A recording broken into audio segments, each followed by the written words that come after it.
que esta semana temos 3 grandes festas na semana. Na segunda temos o nascimento, a Natividade de São João Batista, é a festa de primeira classe. Na próxima sexta, festa do Sagrado Coração de Jesus. E teremos, depois da missa, uma hora santa, como se fosse primeira sexta de cada mês. Próxima sexta. E o próximo sábado, festa também de primeira classe, a festa de São Pedro e São Paulo. Então, se a gente pode fazer o esforço de assistir nestes dias importantes, liturgicamente importantes, sempre é um proveito para a própria alma. Em nome do Pai, do Filho e do Espírito Santo, amém. Queridos irmãos, vemos neste Evangelho a continuação da festa do Corpo de Cristo, esta invitação para este grande jantar que representa, simboliza a Sagrada Eucaristia. Mas também esta parábola de hoje é um pequeno resumo da história do povo de Israel. Os invitados eram judeus. Deus sabe como Deus amou este povo judeu. Deus quis transmitir a revelação, as profecias, manter a verdadeira fé no único Deus através deste povo de Israel. Povo importante, São Paulo, na Epístola dos Romanos, mostra o lugar deste povo na história da salvação dos homens. É um tratado em que Deus fala desta predestinação dos homens, a salvação que passa num primeiro momento através do povo de Israel. Povo importante, aventajava todo o resto, é porque principalmente foram-lhes confiados os oráculos de Deus. E São Paulo diz: Deus escolheu este povo, a este povo foram dadas a adoção, a glória, as alianças, a lei, o culto, as promessas e os patriarcas. Deles descende Cristo, segundo a carne. Segundo a carne, nosso Senhor Jesus Cristo faz parte deste povo judeu. Mas um povo de coração muito duro. Um coração sempre prestes a rebelar-se contra o seu Deus, com quem fez uma aliança. Vemos isto sobretudo no momento em que Moisés vai para o Sinaí e recebe as tábuas de lei. O Senhor diz a Moisés: vai e deixa, porque se corrompeu o povo que tiraste do Egito. Desviaram-se depressa do caminho que lhes prescrevi. Fizeram para si um bezerro de metal fundido, prostraram-se diante dele. É Deus a continuar: vejo que este povo tem a cabeça dura. Deixa, pois. É Deus a falar com Moisés. É Deus que pede a permissão a Moisés: deixa, pois, que se acenda a minha cólera contra eles e os reduzirei a nada. Mas de ti farei uma grande nação. É Moisés a quem tem de suplicar a Deus que não aplique o castigo. Moisés tentou aplacar o Senhor: porque, Senhor, se inflama a vossa ira contra o vosso povo? Não é bom que digam os egípcios, como um mau desígnio os levou para matá-los nas montanhas e suprimi-los da face da terra. Aplaque-se o vosso furor e abandonai vossa decisão de fazer mal ao vosso povo. E o Senhor, continuou o texto, arrependeu-se das ameaças que tinha proferido contra o seu povo. Mas porquê? Porque Moisés chegou a dizer a Deus: rogo-vos que lhes perdoeis agora este pecado, senão apagai-me do livro que escrevestes, do livro da vida. Estava prestes a dizer: não, então não contes comigo, deixa-me. Para mostrar como o povo de judeu foi um povo muito difícil. Também o Senhor queixou-se da sua gente, contemplou Jerusalém, chorou sobre ela.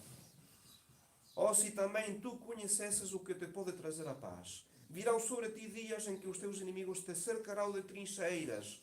Destruirão a ti e a teus filhos, e não deixarão em ti pedra sobre pedra, porque não conheceste o tempo em que fostes visitado.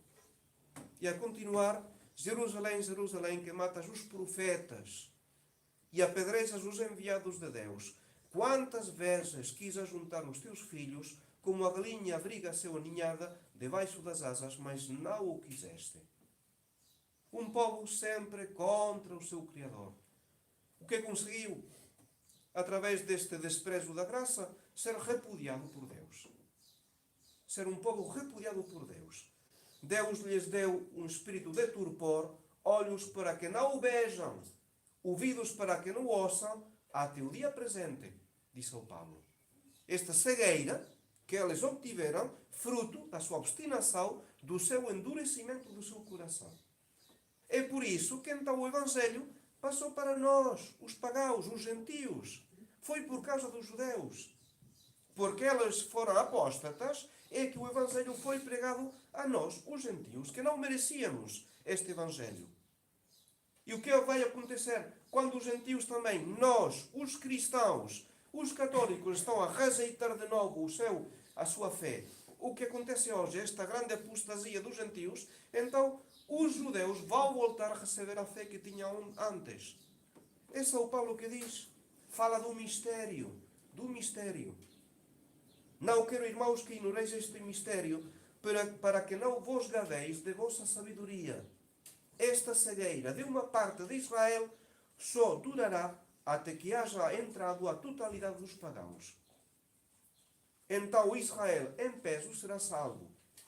Pois os dons e o chamado de Deus são irrevogáveis. Assim como vós antes fostes desobedientes a Deus e agora obtivestes misericórdia com a desobediência deles, assim eles são incrédulos agora, em consequência da misericórdia feita a vós, para que eles também, mais tarde, alcancem, por sua vez, a misericórdia. No plano de Deus, judeus e gentios temos de receber esta fé. E temos de ver que é fruto da gratuidade de Deus. É uma triste história, a história do povo de Israel. Estava encarregado de mostrar, de acompanhar, de pregar precisamente a divindade do nosso Senhor Jesus Cristo. Era a sua missão. 4.000 anos de preparação para que, no fim, o povo de Israel rejeite o seu Messias. É também uma lição de como Deus pode punir o desprezo da graça. E como nós também, às vezes, estamos a julgar com uma graça. Triste também seria a nossa história pessoal se procedêssemos como o povo de Israel. Receemos desprezar a chamada de Deus.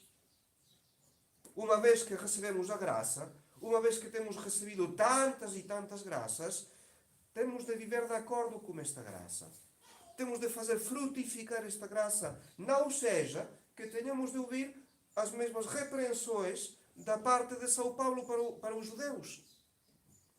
Diz assim São Paulo aos judeus, mas tu que és chamado judeu. Poderíamos dizer, mas tu que te chamas e consideras católico e tradicionalista mesmo, e te apoias na lei e te glorias de teu Deus, tu que conheces a sua vontade, tu que te ufanas de ser guia dos cegos, luceiro dos que estão em trevas, doutor dos ignorantes, mestre dos simples, porque encontras na lei a regra da ciência e da verdade. Tu que ensinas aos outros, não te ensinas a ti mesmo. Estás a mostrar aos outros o caminho e tu não segues. Tu que pregas que não se deve furtar, furtas. Tu que dizes que não se deve adulterar, adulteras. Tu que te glorias da lei, desonras a Deus pela transgressão da lei. Receemos desprezar a chamada de Deus, porque este convite de Deus é contínuo. Não é uma só vez que Deus está a convidar a nossa alma a responder à sua graça. É continuamente, continuamente. Vou contar uma história engraçada. Faz parte de um livro, de um método de português. Então são as lições deste livro de português. Mas eu acho que faz sentido no que estou a dizer. Diz assim o texto. Uma chuva torrencial abateu-se sobre uma pequena aldeia do norte de Portugal. A população teve de ser evacuada, mas um dos habitantes recusou-se a sair de sua casa. Dizia, tenho fé em Deus e Ele há de poupar-me. A chuva continuou a cair e a água subia rodeando a casa. O homem já tinha água pelos joelhos.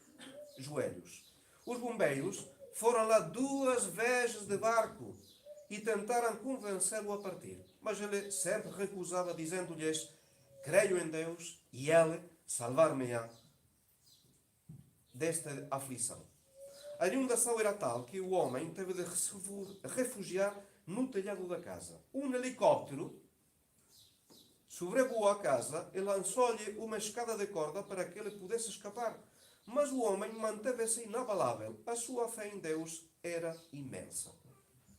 A água, ao subir, acabou por cobrir completamente a casa e o homem morreu afogado.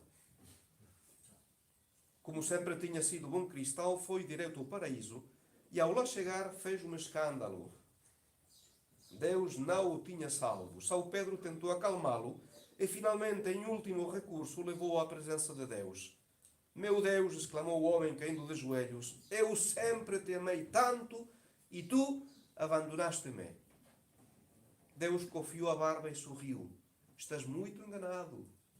Mandei-te 2 barcos, um helicóptero e uma escada de corda. Nós não vemos esta ação contínua de Deus, mas é real. Este convite de Deus é contínuo. É 1 vez, 2 vezes, 3 vezes. Deus não se cansa de nós. Nós nos cansamos de Deus, mas Ele nunca se cansa de nós. Está sempre à procura da nossa alma. E somos nós que não deixamos passar esta influência de Deus sobre nós. São Tomás compara esta ação da providência, este convite contínuo, o compara ao trabalho do sol. O sol naturalmente ilumina os corpos. E só não ilumina aqueles que põem um obstáculo. Se eu fecho as janelas, o problema não está o sol faz o seu trabalho. Mas sou eu que, quando fecho as janelas, não deixo passar a luz do sol. Então já vemos que o problema está em não fechar as janelas a Deus. Deixar Deus que faça o seu trabalho. Faça o seu trabalho no nosso interior. E a graça que temos de pedir, de responder a esta invitação de não ser tão ingratos como o povo de Israel. Ele acabou por ser repudiado. Não cansemos a Deus. Não cansemos a Deus. Respondamos sempre o melhor possível.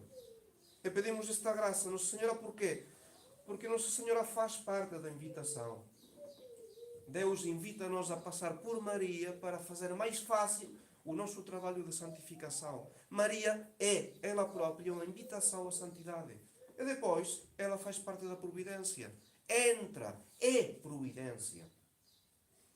Diz São Luís Maria de Montfort, como Rebeca espreita as ocasiões favoráveis para lhes fazer bem aos seus fiéis, para os elevar e enriquecer. E pois que em Deus ela vê todos os bens e males, as boas e mais fortunas, as bênçãos e as maldições de Deus, todas as coisas dispõe à distância. É Maria que dispõe de todas as coisas à distância, a fim de isentar os seus servos de toda sorte de males e para os cumular de toda sorte de bens. De maneira que, como se apresente uma ocasião de alcançar uma mercê de Deus, é garantido que Maria atrairá tal mercê para um dos seus filhos e servos fiéis. E o trabalho de Maria? Fazer é uma certa cumplicidade. Maria é cúmplice conosco para fazer mais fácil este trabalho de aceitar este convite que Deus está a fazer. Então, peçamos esta graça a Maria. Para Maria nunca houve, para nós também não deve existir nenhuma graça pequena. Não há graças pequenas. Todas são grandes porque são um dom de Deus, são uma delicadeza de Deus.